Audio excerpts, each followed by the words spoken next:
Os muros absurdos.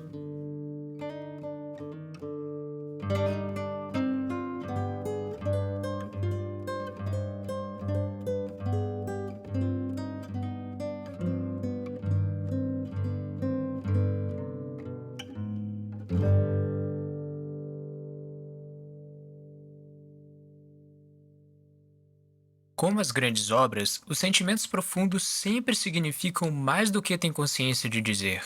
A constância de um movimento ou repulsão dentro da alma se reconhece em hábitos de fazer ou de pensar e se persegue em consequências que a própria alma ignora.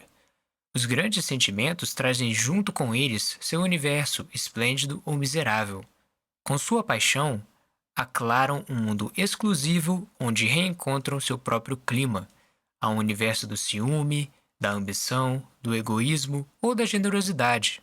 Um universo, isto é, uma metafísica e um estado de espírito. O que é verdadeiro para sentimentos já especializados o será mais ainda para emoções. No fundo, há um tempo tão indeterminadas, tão confusas e tão certas, tão distantes e tão presentes quanto aquelas que o belo nos desperta ou que o absurdo nos suscita. O sentimento de absurdidade, para com o desvio de uma rua qualquer, pode se meter na cabeça de um homem qualquer, assim como em sua desolada nudez, em sua luz, sem cintilação, ele é incapturável, mas até essa dificuldade merece reflexão. É provavelmente certo que um homem permanece para sempre desconhecido de nós e que, para sempre haverá nele alguma de irredutível que nos escapa. Mas praticamente conheço os homens e os reconheço em seu comportamento, no conjunto de seus atos, nas consequências que sua passagem vai provocando na vida. De igual modo, todos esses sentimentos irracionais que a análise não saberia dominar, eu posso praticamente defini-los, praticamente apreciá-los, para reunir a soma de suas consequências na ordem do entendimento, para captar e anotar todos os seus aspectos para descrever seu universo. É verdade que, aparentemente por ter visto 100 vezes o mesmo ator, eu não conhecerei pessoalmente melhor esses seus traços. No entanto, se faço a soma dos heróis que ele encarnou, e se digo que o conheço um pouco mais na centésima personagem recém-cenada, já se sente que haverá aí uma parcela de verdade. Porque aparente paradoxo é também um apólogo, tem a sua moralidade. Ensina-nos que um homem se define tanto por suas comédias quanto por seus impulsos sinceros. Dá-se o mesmo um tom abaixo, com sentimentos inacessíveis no coração, mas parcialmente traídos pelos atos que os animam e os estados de espírito que pressupõem. Sente-se que dessa maneira defino um método. Mas também se sente que esse método é de análise e não de conhecimento. Porque os métodos envolvem metafísicas, traem na sua insciência as conclusões que, às vezes, pretendam ainda não conhecer. Por isso, as últimas páginas de um livro já estão aqui nas primeiras. É um nó inevitável. O método aqui definido confessa a percepção de que todo verdadeiro conhecimento é impossível. Só se podem enumerar as aparências e se fazer sentir o clima. Então, talvez possamos atingir esse inapreensível sentimento da absurdidade nos mundos diferentes, mas fraternos da inteligência, da arte de viver ou da arte simplesmente. O clima da absurdidade está no começo. O fim é um universo absurdo, e esse estado de espírito que aclara o mundo com uma luz que lhe é própria, para fazer com ela resplandecer o rosto privilegiado e implacável que nele identifica. Todas as grandes ações e todos os grandes pensamentos têm um começo irrisório. As grandes obras nascem, frequentemente, na esquina de uma rua ou no barulho de um restaurante. Assim, também a absurdidade. O mundo absurdo, mais que qualquer outro, extrai sua nobreza desse nascimento miserável. Em certas situações, responder nada a uma questão sobre a natureza de seus pensamentos pode ser uma dissimulação para com um homem. Os entes queridos sabem disso. Mas se essa resposta é sincera, se representa esse estado d'alma em que o vazio se torna eloquente, em que a cadeia de gestos cotidianos é rompida e em que o coração inutilmente procura o anel que a restabeleça, então ela é como que o primeiro sinal da absurdidade. Ocorre que os cenários se desmoronam.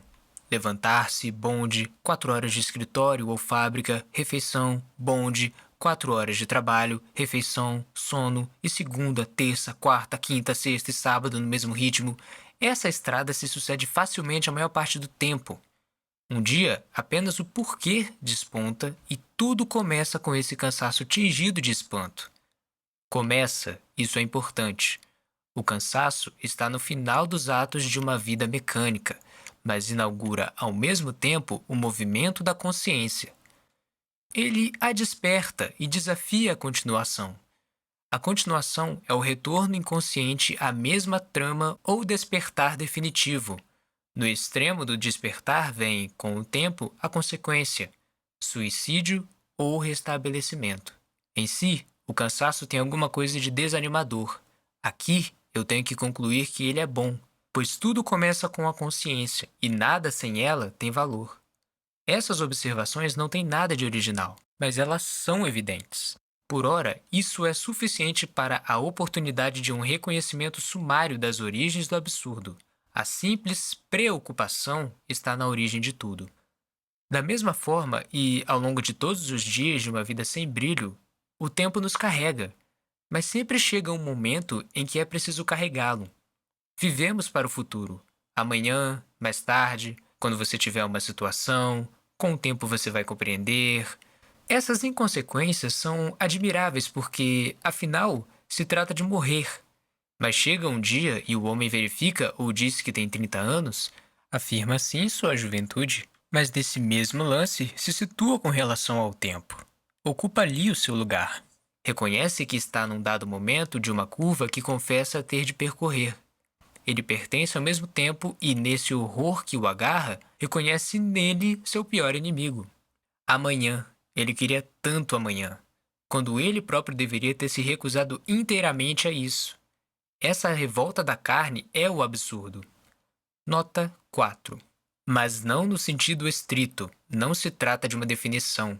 Trata-se de uma enumeração dos sentimentos que podem comportar o absurdo. Acabada a enumeração, não se terá, porém, esgotado o absurdo. Fim de nota. Um degrau mais abaixo e eis a estranheza. Dar-se conta de que o mundo é espesso, entrever até que ponto uma pedra é estranha, nos é irredutível, e com que intensidade a natureza ou a paisagem pode nos negar.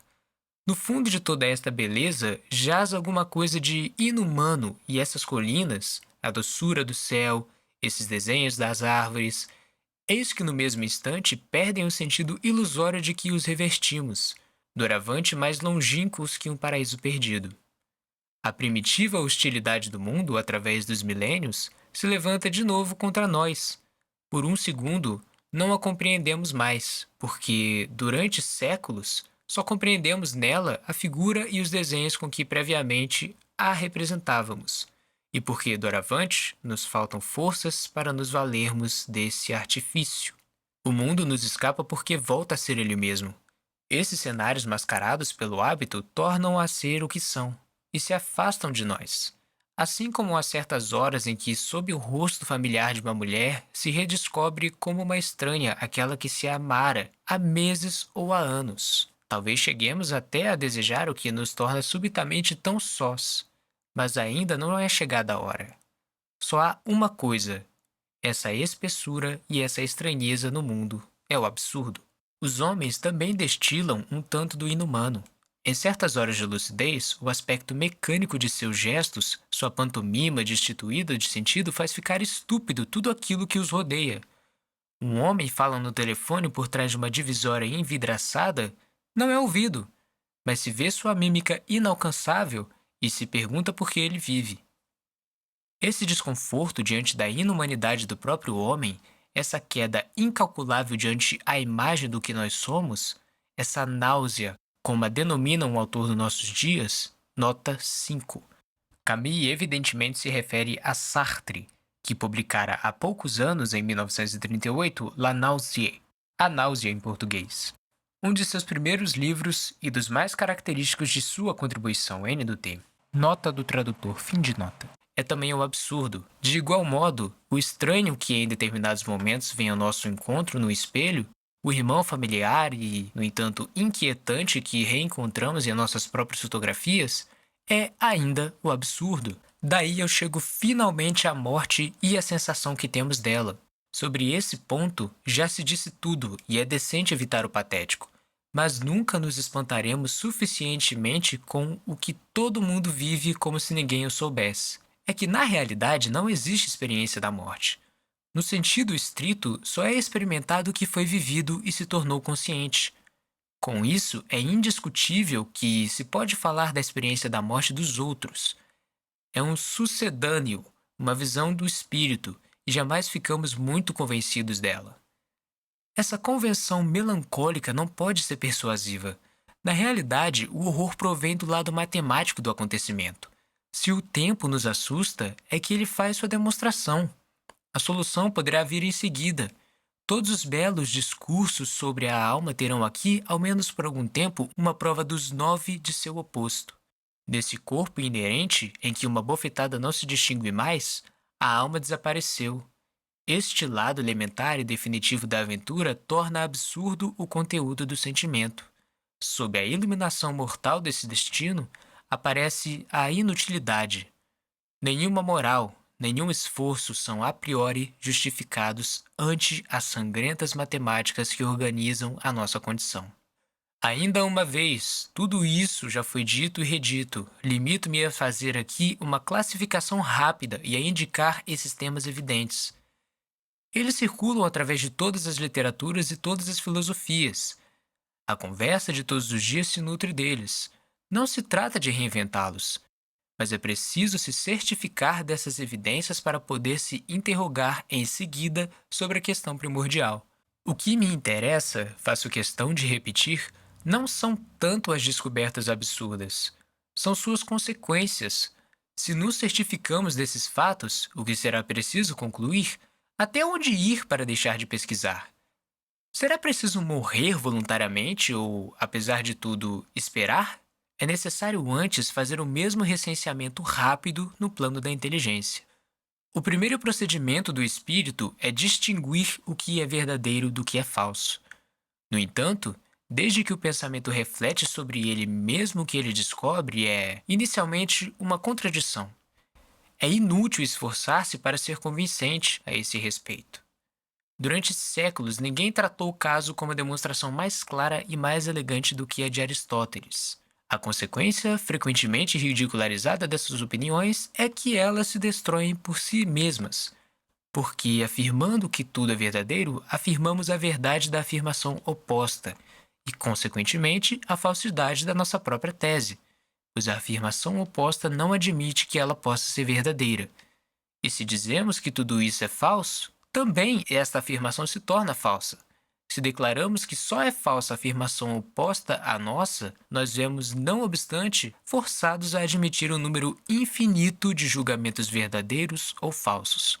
Porquanto, quem emite uma afirmação verdadeira declara ao mesmo tempo que ela é verdadeira, e assim por diante até o infinito, diz Aristóteles. Esse círculo vicioso é só o primeiro de uma série em que o espírito que se inclina sobre si mesmo se perde em um torvelino vertiginoso. A própria simplicidade desses paradoxos leva a que sejam irredutíveis. Sejam quais forem os trocadilhos e as acrobacias da lógica, compreender é, antes de tudo, unificar. O desejo profundo do próprio espírito em seus procedimentos mais evoluídos vai ao encontro da sensação inconsciente do homem diante do universo. Ele exige familiaridade, tem fome de clareza. Para um homem, compreender o mundo é reduzi-lo ao humano, marcá-lo com o seu selo. O universo do gato não é o universo do formigueiro. O truísmo de que todo pensamento é antropomórfico não tem outro sentido. Assim, também o espírito que procura compreender a realidade só pode se considerar satisfeito se a reduz em termos de pensamento. Se o homem reconhecesse que também o universo pode amar e sofrer, ele estaria reconciliado. Se o pensamento descobrisse nos espelhos cambiantes fenômenos, relações eternas que pudessem resumi-los e se resumirem elas próprias num princípio único, Se poderia falar de uma felicidade do espírito de que o mito dos bem-aventurados seria apenas um ridículo arremedo. Essa nostalgia da unidade, esse apetite de absoluto, ilustra o movimento essencial do drama humano. Mas que essa nostalgia seja um fato, não significa que deva ser imediatamente apaziguada, porque, se acaso transpondo o abismo que separa o desejo da conquista, afirmamos com Parmênides a realidade do um, seja lá o que ele for, caímos na ridícula contradição de um espírito que afirma a unidade total e, com a própria afirmação, prova a sua diferença e a diversidade que pretendia resolver. Basta esse novo círculo vicioso para sufocar as nossas esperanças. Uma vez mais, temos aí evidências. Repetirei novamente que elas não são interessantes em si mesmas, e sim nas consequências que se podem tirar delas. Conheço outra evidência. Diz-me que a homem é mortal. No entanto, podem-se contar os espíritos que tiraram disso as conclusões extremas. É preciso considerar como uma referência permanente deste ensaio a constante separação entre o que imaginamos saber e o que realmente sabemos, o consentimento prático e a ignorância simulada que nos levam a viver com ideias que, se verdadeiramente experimentássemos, deveriam perturbar toda a nossa vida. Diante dessa contradição inextricável do espírito, compreenderemos com precisão e sem reserva o divórcio que nos separa de nossas próprias criações. Enquanto o espírito se cala no mundo imóvel de suas esperanças, tudo se reflete e se organiza na unidade da sua nostalgia. Mas, em seu primeiro movimento, o mundo se racha e se desmorona. Uma infinidade de clarões resplandecentes se oferecem ao conhecimento. É preciso desistir, para sempre, de reconstituir com isso a superfície familiar e tranquila que nos daria paz ao coração. Depois de tantos séculos de pesquisa e de tanta abdicação entre os pensadores, sabemos bem que isso é verdadeiro para todo o nosso conhecimento, excetuando-se aos racionalistas por profissão. Hoje já não se tem esperança do verdadeiro conhecimento. Se fosse necessário escrever a única história significativa do pensamento humano, seria preciso fazer a dos arrependimentos e das impossibilidades também.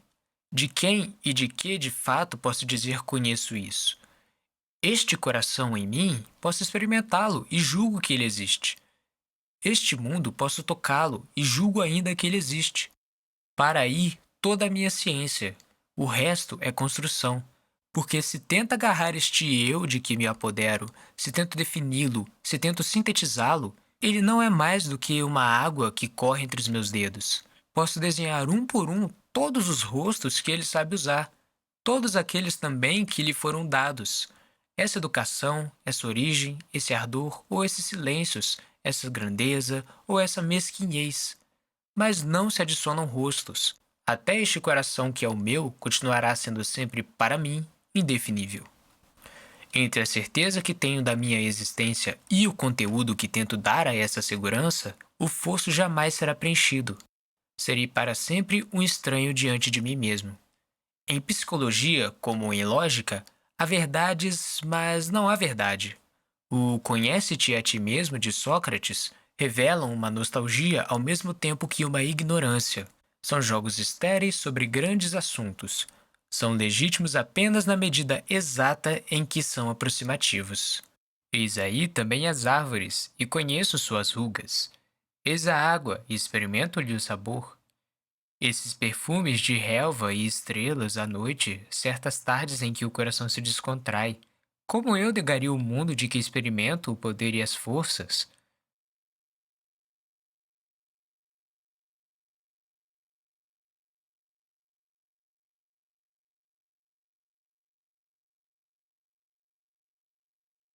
Contudo, toda a ciência dessa terra não me dará nada que possa me garantir que este mundo é para mim.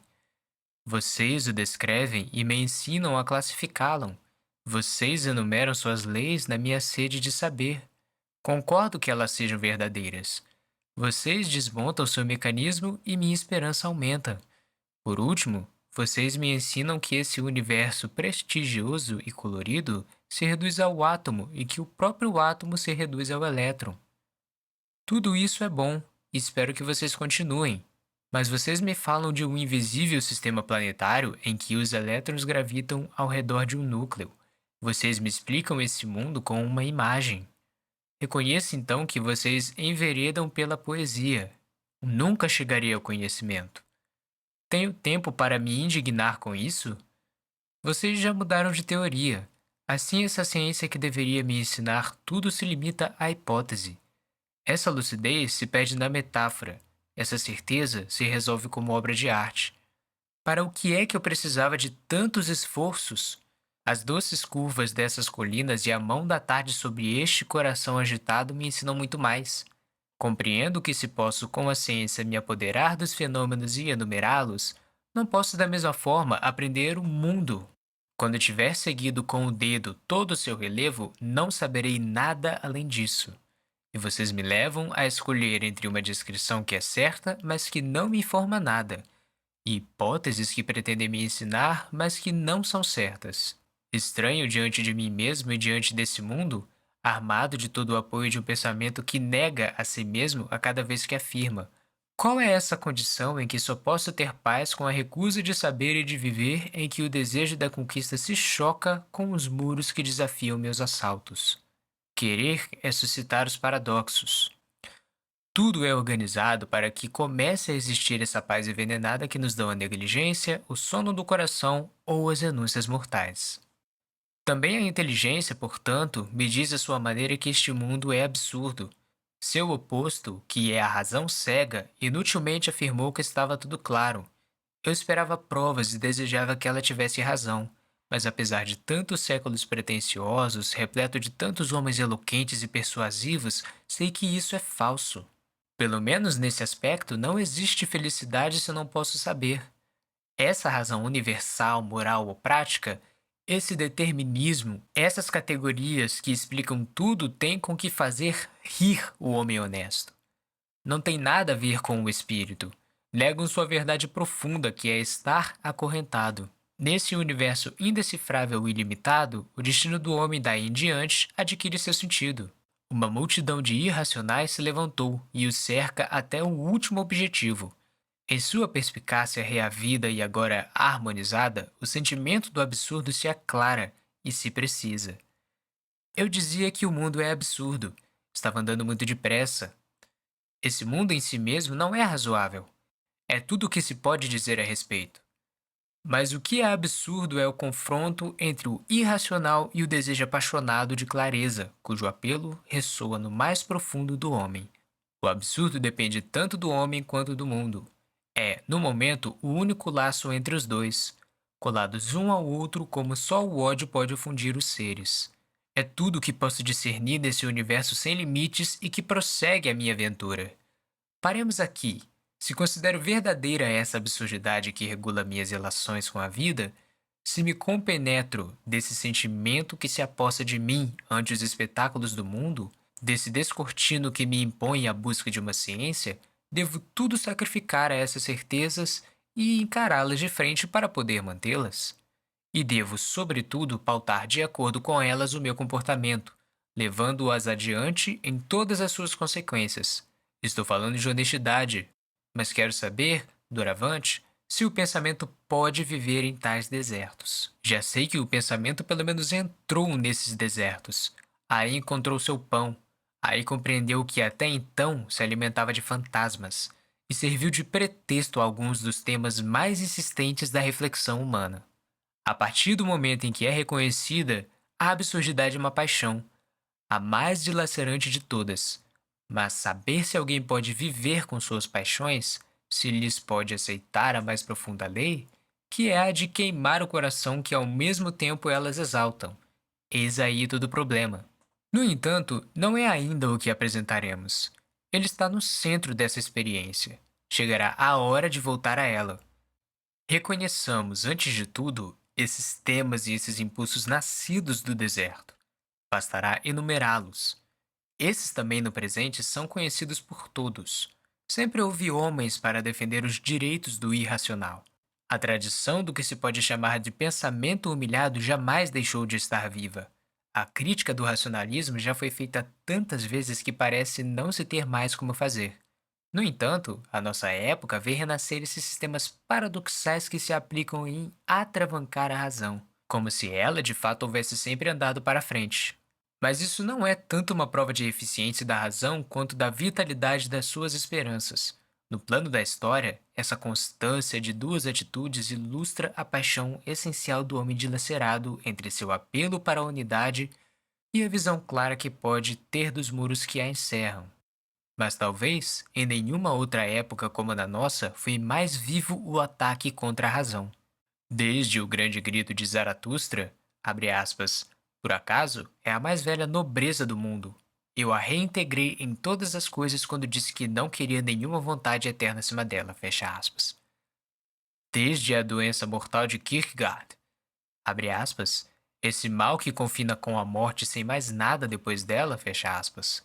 Os temas significativos e suplicantes do pensamento absurdo se sucederam, ou pelo menos, e essa minúcia é fundamental, aqueles do pensamento irracional e religioso. De Jaspers a Heidegger, de Kierkegaard a Chestov, fenomenólogos a Scheller, no plano lógico e no plano moral, toda uma família de espíritos, aparentados por sua nostalgia, opostos em seus métodos ou metas, se obstinaram em obstruir a estrada real da razão e em reencontrar os caminhos certos da verdade. Pressuponham a essa altura esses pensamentos conhecidos e vividos. Sejam quais forem ou tenham sido as suas ambições, todos partiram desse universo indizível em que reinam a contradição, a antinomia, a angústia ou a impotência. E o que lhes é comum são justamente os temas que estivemos revelando até agora. Também para eles, é preciso dizer claramente que o mais importante são as conclusões a que se pode chegar com essas descobertas, a tal ponto que será necessário examiná-las separadamente. No momento, porém, se trata apenas de suas descobertas e de suas experiências iniciais. Trata-se tão somente de verificar a sua concordância. Se seria demasiada presunção examinar as suas filosofias, é possível e, em todo caso, suficiente fazer sentir o clima que lhes é comum. Heidegger considera friamente a condição humana e anuncia que esta existência é humilhada. A única realidade é a inquietação, em toda a escala dos seres. Para o homem perdido no mundo e seus divertimentos, essa inquietação é um medo breve e fúlgido, mas quando esse medo toma consciência dele mesmo, se transforma em angústia, o clima permanente do homem lúcido em que a existência se redescobre. Esse professor de filosofia escreve sem nenhum tremor e na linguagem mais abstrata do mundo que o caráter finito e limitado da existência humana é mais primordial que o próprio homem. Interessa-se por Kant, mas é para reconhecer o caráter acanhado de sua, abre aspas, razão pura, fecha aspas. É para concluir, nos termos das suas análises, que o mundo nada mais consegue oferecer ao homem angustiado. Essa inquietação, a tal ponto que lhe parece, na verdade, ultrapassar as categorias do raciocínio, que ele pensa unicamente nela e não fala de outra coisa. Enumera suas faces de tédio, quando o homem comum procura nivelá-la com ele mesmo, e mitigá-la, de terror, quando o espírito contempla a morte. Ele também não separa a consciência do absurdo. A consciência da morte é o apelo da inquietação e a existência recorre então a um apelo próprio por intermédio da consciência. É a voz da própria angústia e convoca a existência a retornar ela própria de sua perda no ser anônimo. Também, para ele não se deve dormir e é preciso velar até a consumação. Ele se segura nesse mundo absurdo, denuncia-lhe o caráter perecível, procura-se o caminho no meio dos escombros. Jaspers não espera mais nada de toda a ontologia, pois pretende que nós tenhamos perdido a ingenuidade. Sabe que não podemos chegar a nada que transcenda o jogo mortal das aparências. Sabe que o fim do espírito é o fracasso. Demora-se ao longo das aventuras espirituais que a história nos oferece e revela impiedosamente a falha de cada sistema, a ilusão que salvou tudo, a pregação que não escondeu nada. Nesse mundo devastado, onde a impossibilidade de conhecer é demonstrada, onde o nada parece a única realidade e o desespero sem saída a única atitude, ele tenta reencontrar o fio de Ariadne que conduz aos segredos divinos. Chestov, por sua vez, em meio a uma obra de admirável monotonia, agarrado incessantemente às suas mesmas verdades, demonstra sem trégua que o sistema mais compacto, o racionalismo mais universal, acaba sempre por se escorar no irracional do pensamento humano. Não lhe escapa nenhuma das evidências irônicas ou das ridículas contradições que depreciam a razão. Só uma coisa lhe interessa, e é a exceção, seja da história do coração ou do espírito. Através das experiências dostoievskianas do condenado à morte, das aventuras furiosas do espírito nietzschiano, das imprecações de Hamlet ou da amarga aristocracia de Ibsen, ele descobre, ilumina e engrandece a revolta humana contra o irremediável. Recusa suas razões à razão e só começa a orientar seus passos com alguma decisão no meio desse deserto desbotado em que todas as certezas se tornaram pedras. Talvez o mais interessante de todos, Kierkegaard, pelo menos em uma parte de sua existência, fez mais do que descobrir o absurdo. Ele o viveu. O homem que escreve o mais certo dos mutismos não é o de calar, mas o de falar. Se convence logo de início que nenhuma verdade é absoluta e não pode tornar satisfatória uma existência que é impossível em si. Dom Juan, de conhecimento, ele multiplica os pseudônimos e as contradições, os discursos edificantes, ao mesmo tempo que esse manual de espiritualismo cínico que é o Diário do Sedutor. Recusa as consolações, a moral, os princípios de todo o repouso. E nada faz para abrandar a dor desse espinho que sente no coração. Ao contrário, reanima-o e, na alegria desesperada de um crucificado contente em sê-lo, constrói, peça por peça, recusa, lucidez, comédia, uma categoria do demoníaco. Esse rosto, a um tempo terno e escarnecedor, essas piruetas seguidas de um grito que vem do fundo da alma, é o próprio espírito absurdo às voltas com uma realidade que o ultrapassa. E a aventura espiritual que leva Kierkegaard a seus queridos escândalos também começa no caos de uma experiência destituída de seus cenários e devolvida à sua incoerência primordial. Em um plano bem diferente, o do método por seus próprios exageros, Husserl e seus fenomenólogos reabilitam a diversidade do mundo e negam o poder transcendente da razão. Um universo espiritual, com eles, se enriquece de maneira incalculável. A pétala de rosa, o marco da quilometragem ou a mão humana têm tanta importância quanto o amor, o desejo ou as leis da gravitação. Pensar, então, deixa de se unificar, torna familiar a aparência por trás da face de um grande princípio.